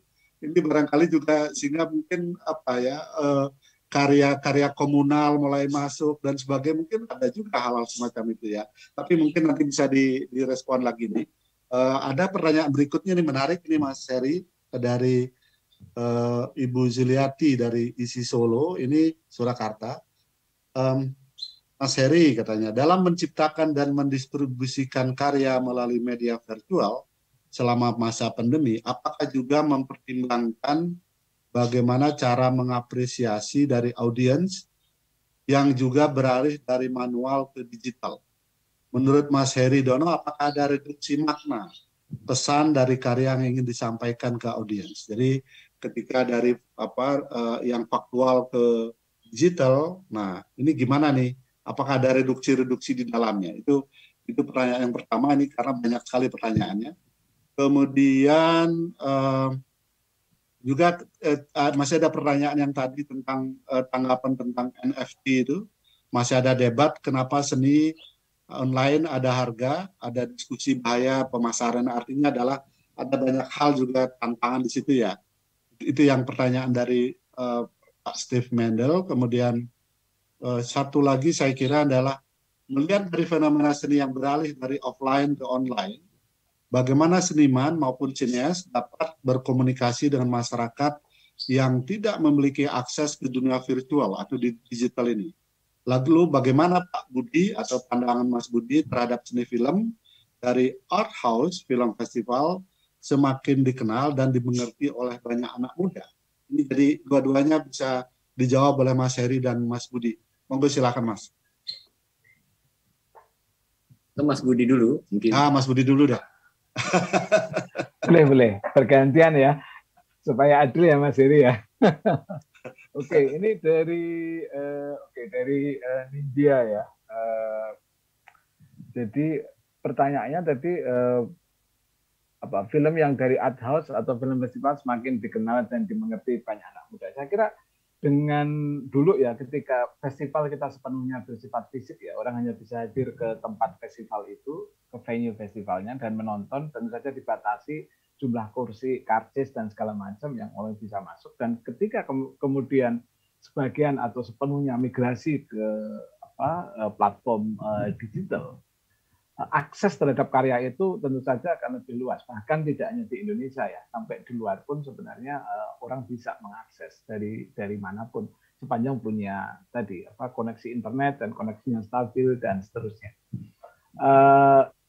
ini sebenarnya cara dulu ya. Kalau ketika belum platform digital atau yang sekarang disebut dengan OTT ya, open the top, itu cara mengaksesnya adalah dengan lewat bajakan. Kalau dulu masih VCD, DVD itu kan, itu kita dapat karya-karya itu bajakan dan dengan risiko kualitas karyanya jadi turun gitu atau drop ya. Kualitas sound, kualitas image itu juga kurang bagus gitu. Sekarang dengan akses ini dan harganya jauh lebih murah ya. Saya memberi gambaran aja di festival saya ini yang kalau mengakses lewat online satu film itu sekitar 10.000 gitu. Kalau harus beli tiket nonton di bioskop ya di venue festival itu 35.000 gitu. Jadi sebenarnya jadi lebih murah dan lebih accessible. Itu sebenarnya yang menurut saya ada aspek aksesibilitas yang lebih luas dan juga lebih lebih murah sebenarnya. Terus yang sebelumnya tadi dari Mas Steve Mendel ya. Kira-kira apa tanggapan dengan NFT karena masih ada debat kenapa seni online dan harga, ada diskusi bahaya pemasarannya ya. Itu selalu menjadi perdebatan yang sebenarnya agak lama ya ketika seni dan kapitalisme bagaimana kemudian seni eksploitasi dan tidak lebih hanya menjadi komoditas atau barang dagangan dan seterusnya ya. Itu perdebatan atau komersialisasi seni dan seterusnya. Nah, yang menarik kemudian di sini sebenarnya saya belum masuk karena ini ada komunitasnya juga ya. Sebenarnya justru tadi refer yang disampaikan oleh Mas Heri, ini orang-orang yang jauh lebih knowledgeable dan well informed ya tentang karya. Jadi tapi menarik juga bahwa ada yang mengatakan bahwa kebanyakan karya-karya seni digital yang terbaru, mungkin saya kira Mas Heri bisa mengkoreksi ya, itu yang sedang naik daun itu justru bukan para seniman-seniman yang sudah mapan ya, yang baru-baru, yang muda, dan karya-karyanya itu memang ada kecenderungan untuk agak memiliki tendensi yang sama gitu ya, ilustratif. Bentuk-bentuknya itu ilustratif karena mereka juga yang senimannya sendiri juga membuat ilustrasi buku dan seterusnya gitu. Jadi karya-karyanya itu cenderung yang populer itu karya-karya yang ilustratif. Memang ada bahaya di sini kemudian ketika ada penyeragaman terhadap selera dan seterusnya gitu, karena wah ini kan media sosial itu yang paling gawat itu kan viralitas ya, apa-apa yang ngetren viral itu yang paling hebat, kadang ya belum tentu itu bisa mengelabui kita yang viral itu. Nah ini mungkin juga salah satu yang mungkin kita perlu melihat lebih kritis ya di situ. Mas Budi, makasih. Ya, ini waktunya udah mengejar ini. Betul. Ini saya sudah selesai. Silakan Mas Heri. Silakan. Ya baik Mas Made. Jadi memang ini ya. Kalau saya lihat tuh sebetulnya tidak ada karya misalnya dari Mbak Zuli ya tentang apakah kemudian kualitasnya tereduksi ya ketika pameran online gitu ya. Sebetulnya pameran offline pun sebetulnya juga kalau orang memang fokus menonton karyanya akan membicarakan dan mendiskusikan, tapi itu banyak orang cuma menggosip ya di ruang pameran itu dan cuma cari makan pembukaannya apa gitu. Ini sekarang mulai fokus di dalam pameran dan mengeluh kenapa tidak bisa lihat secara langsung. Tapi sih dengan adanya protokol kesehatan, saya kira selama memakai protokol kesehatan, pameran offline itu juga bisa terjadi. Penonton pertunjukan atau film ya itu juga bisa selama mengikuti prokes gitu. Jadi dua-duanya bisa terlaksana gitu dengan situasi pandemi seperti ini. Jadi bukan terus sama seperti ketika zaman komputer itu ada ya, kemudian orang bilang kertas tidak akan dibutuhkan manusia, tapi ternyata itu nggak benar karena sampai sekarang pun kertas tetap dipakai oleh orang untuk menulis gitu. Saya kira itu. Baik, makasih Mas. Ini waktunya tinggal 1 menit. Mungkin Mas Budi ada kata penutup yang mau disampaikan dulu, nanti Mas Heri. Silakan. Oke, saya kira kata penutup saya bahwa seni senantiasa akan beradaptasi ya dari situasi apapun, terlepas ada pandemi atau tidak dan seterusnya. Dan adaptasi itu sekali lagi seperti yang saya sampaikan adalah kreativitas itu sendiri. Dan Ya, dan kita tahu kreativitas tidak akan pernah mati, justru di dalam tekanan-tekanan tertentu, situasi sulit dia akan justru mekar kreativitas seni itu. Gitu aja Mas. Wah, luar biasa nih. Mas Heri, silakan Mas Heri. Ya, saya kira yang namanya seni atau kreativitas itu adalah melihat perubahan. Kalau kita tidak melihat perubahan sebagai sesuatu yang alami, kita tidak akan membuat satu kreativitas. Jadi perubahan itu penting untuk diapresiasi. Seperti itu. Baik, terima kasih. Kita beri tepuk tangan untuk dua pembicara ini yang luar biasa. Waktu kita yang menyebabkan kita nggak bisa meneruskan atau melanjutkan diskusi, tapi dengan dunia digital kita pasti akan ada ruang-ruang baru yang memungkinkan bisa dialog berlanjut ya dengan Mas Heri Dono, Mas Budi Rewanto. Ya. Jadi memang ada satu hal saya kira yang bisa saya tarik, bisa saya sampaikan. Di masa pandemi COVID-19 ternyata kawan-kawan seniman ini bukanlah adaptif tetapi justru kreatif gitu ya.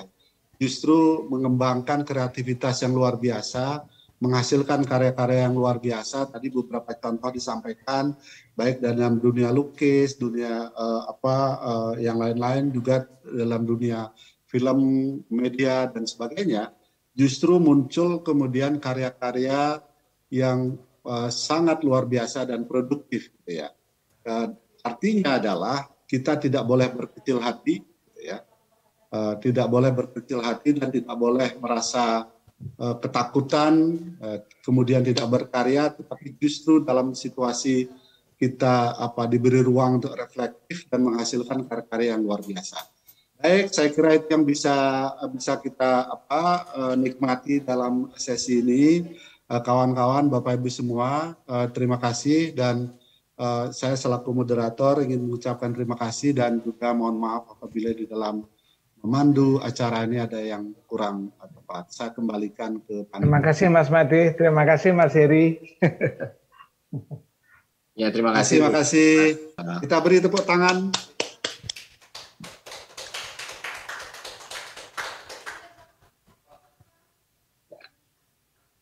All right, thank you very much Dr. Pande, Mas Budi and also Pak Heri Dono for the great presentations. It was really great discussion also indeed. Thank you for all the participants who already raised the questions. We discussed a lot about the encountering process of the global and the local values and also the creative possibilities on creating artwork and also including on appreciating the art.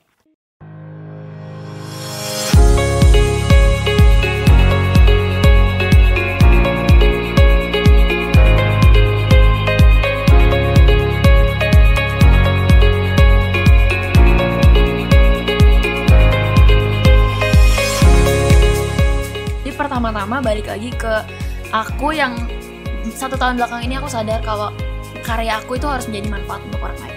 Betul sekali, jangan lupa bahagia teman-teman semua. Betul. Masih ingat nggak komentar-komentar mungkin di awal yang benar-benar meyakinkan kamu untuk akhirnya terus jadi content creator? Ada komentar apa nggak? Karena kan pasti dari stranger kan, kayak gue nggak kenal nih orang tapi wah dia mengapresiasi gitu. Ada sih Kak, banyak banget momen kayak gitu. Tapi salah satunya mungkin yang paling kayak ngena ke aku tuh waktu itu ada yang awal-awal kan aku mulai di Instagram dulu, belum mulai di TikTok. Dan di Instagram itu aku upload kayak setiap hari. Aku nggak paling jago Kak. Aku waktu itu inget-inget aku cuma belajar ngegambar doang. Tapi ada yang DM aku kayak, gara-gara lihat konten kamu, lihat foto ini, aku jadi inget sama hobi aku yang dulu aku tinggalin karena aku ngerasa nggak enough. Dan dia kirimin aku foto sketsa dia hari itu, dia mulai lagi ngelukis, dia bikin art account juga. Wow, sampai merinding. Yes, dan sampai hari ini Kak, dia jadi content creator juga. Wow. Dan jadi temen aku juga, dan dia punya penghasilan dari karir itu juga karena dari foto yang aku post dari lama banget. Waktu itu aku ngelukis kayak gambar orang-orangan yang masih sketsanya masih jelek banget. Tapi dia ngerasa Eva aja berani, masa aku enggak. Nah, mungkin pesan dari aku cuman ini sih. Kalau kita masih muda, itu harga gagal kita masih murah juga Kak. Gitu, maksudnya gimana? Kalau dulu Papa aku cuma bilang kayak, kamu masih ada kartu alay. Kamu mengekspresikan kamu gagal sekarang, it's okay. Gak apa-apa. Jangan sampai kamu nyesel di kemudian hari, karena itu yang kayak kamu semakin tua, nggak akan semakin mudah untuk kamu mulai berkarya gitu. Yang ada makin sulit karena kamu akan banyak kepikiran sama kayak umur sini aku udah harus kayak gini, harusnya kayak gini nih, harusnya gitu. Dan kalau misalnya ngomongin perbandingan, akan selalu ada yang lebih jago daripada kamu, akan selalu ada orang yang kaya, akan ada yang lebih kaya lagi gitu, ya kan? Yang likes-nya banyak akan ada yang lebih banyak lagi likes-nya. Angka itu nggak ada end-nya guys. Jadi kalau kan cuma ngejar views, ngejar likes, lama-lama juga kosong gitu kak. Jadi fokus on diri kamu dan perkembangan kamu sendiri aja. Ibarat kalau kamu nyetir, kamu lihat kiri kanan terus pasti nabrak. Kalau kamu fokus ke bawah dan kamu tahu yang kamu lakukan ini tuh gak butuh validasi dari orang lain, tapi validasi terbesar itu dari diri kamu kalau kamu udah getting better every day. Itu sih, itu yang ngedorong aku banget karena aku tahu 1 tahun ke depan yang akan berterima kasih sama perkembangan aku sekarang adalah aku sendiri. Pertama kali lihat Sasando itu langsung punya tujuan gitu. Wah. Dia punya langsung memiliki visi misi gitu. Alat ini di tahun 2013 itu kan bisa dihitung jari pemainnya. Betul. Itu nggak sampai 20-an orang. Bahkan di NTT pun nggak sampai sebanyak itu. Di NTT pun nggak sampai. Wah. Nggak sampai 20-an orang, mungkin sekitaran 13 atau 14 orang. Nah dari situ punya keinginan yang tinggi untuk mempelajari dan memperkenalkan alat ini. Dari situ kan dia punya misi besar gitu.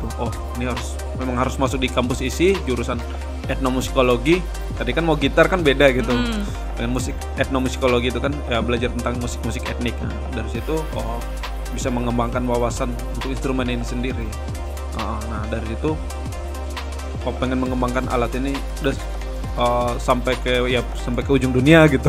Boleh nggak kamu ceritakan dari kecintaan kamu terhadap musik tradisional, terhadap musik etnik ini, itu tuh membuka pintu untuk kamu bisa ngapain aja sih gitu, supaya teman-teman yang mendengarkan ini juga tahu, wah dia aja bisa begini karena musik ini gitu. Nah yang pertama namanya ini ya, kita orang timur ya pasti keras kan, pasti sifatnya kan keras, terus itu pasti suka marah-marah gitu kan, salah dikit suka marah-marah gitu. Tapi Sasando ini pertama dia bisa ngerubah saya gitu. Karena saya mempelajari dia itu secara mendalam gitu. Jadi dulunya memang dikit-dikit maunya kelahi aja dulu itu. Dulu emang kayak gitu dulu. Nah setelah gampang terpancing ya? Iya gampang terpancing. Kalau udah emosi pasti maunya kelahi aja gitu. Tapi ketika belajar Sasando ini dia seperti merubah egoku gitu. Wow. Karena instrumen ini kan lembut kan. Nah, jadi setiap kali saya mendalami dia, berarti saya mendalami perasaan saya gitu.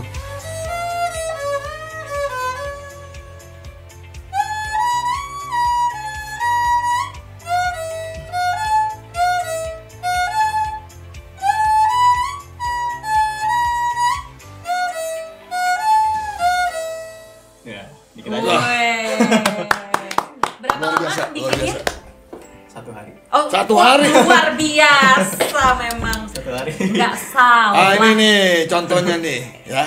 Contoh konkret. Yang penting pede aja. Pede aja. Nah, Pak Aziz kalau misalnya boleh membagikan tips atau pesan-pesan nih misalnya buat anak-anak muda yang mungkin ngerasa nggak pede nih kayaknya mau belajar tradisi Indonesia. Gimana ya, kayaknya mungkin kurang keren gitu. Atau mungkin mereka ngerasa ini beneran gak ya, jalan yang bener gak ya gitu. Pesannya apa nih Pak? Dari yang udah makan asam garam perjalanan ini. Ketua banget saya. Udah asam garam lagi. Ya sebetulnya sih sederhana aja ya tadi yang dikatakan apa. Saya itu tadi berani berbuat aja. Berani berbuat. Tapi ingat, jangan takut salah, jangan takut diomelin sama orang tua. Ya, berbuat aja, karena tanpa generasi muda itu orang tua nggak ada. Karena kalian itu kan jadi tua akan menjadi tua juga nantinya. Betul. Mudah-mudahan generasi kalian yang nanti tua itu menjadi generasi unggul.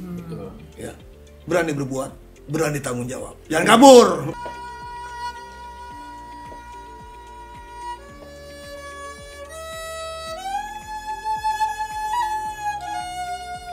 Hikayat Beksi.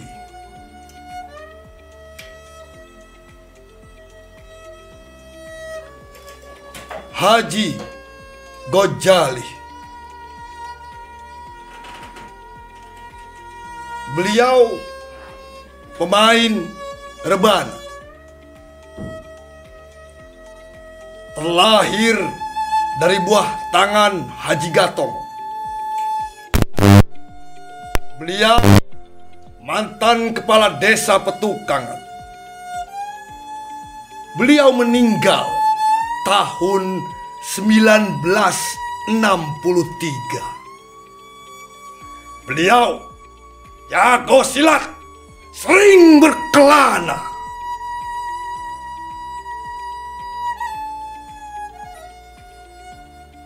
Mulai dari kampung Petukangan sampai Batu Jaya, Kerawang. Beliau banyak melahirkan guru-guru besar silat Beksi. Mulai dari Haji Hasbullah, Kong Simin, Kong Nur, ampe Mandor Minggu. Mendebarkan jurus-jurus silat Beksi ke seantero Jakarta, Bogor, Tangerang, ampe Bekasi.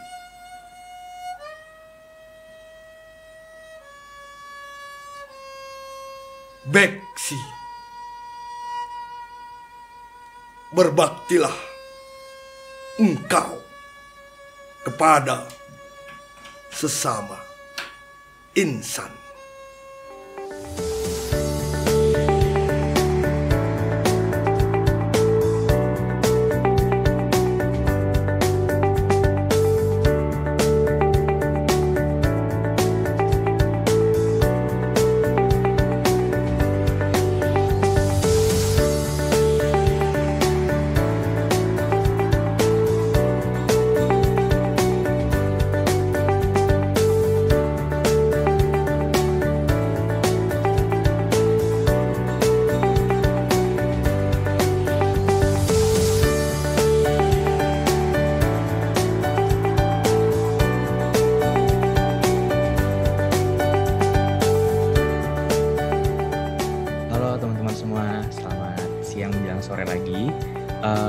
Kali ini di hari Minggu yang baik kali ini aku bakalan sharing bareng teman-teman semua dan ngobrolin soal podcast. Jadi ketika orang-orang udah suka sama kalimat pertama yang kita bawain, itu pasti orang bakal dengerin sampai habis kayak gitu. Jadi make sure kalian bikin skrip, kalian bisa membawakannya dengan baik, dan durasi idealnya nggak usah lama-lama, 10-20 menit aja. Jadi kalau misalnya ada yang bilang, aduh kak, tapi aku kan nggak punya studio. Ya nggak apa-apa, emang strength-nya nggak di situ. Strength point kan macam-macam teman-teman. Bisa strength point-nya kalian orang ekonomi, kalian suka ekonomi, strength point yang dimiliki orang banyak. Bareng Ika dalam Saya Tajam nanti. Pertama, ada satu trik yang kayaknya aku perlu banget untuk ketahui, untuk sharing gitu ya ke teman-teman. Satu trik untuk ambil gambar agar maksimal di HP aja gitu ya. Ini bisa digunakan, di sini aku pakainya iPhone 11 gitu ya. Tapi ini juga bisa digunakan di Android aja gitu ya. Triknya itu simple banget, adalah dengan kita tahan lama pada layar sampai muncul tulisan AF lock, ataupun biasanya tulisannya itu fokus dan exposure lock gitu ya. Ini trik yang oke banget teman-teman coba gunakan. Misalkan contohnya aku ingin fokus ke Rubiknya gitu ya. Kita tahan. Nah jadi ini kalau teman-teman gerakin itu nggak bakal berubah. Dari kecerahannya juga nggak bakal berubah dari fokusnya. Ini bisa banget trik yang menurut aku perlu banget untuk teman-teman yang menggunakan HP, fotografi, videografi itu ketahui.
Jadi inilah yang akan membedakan curhat dan storytelling.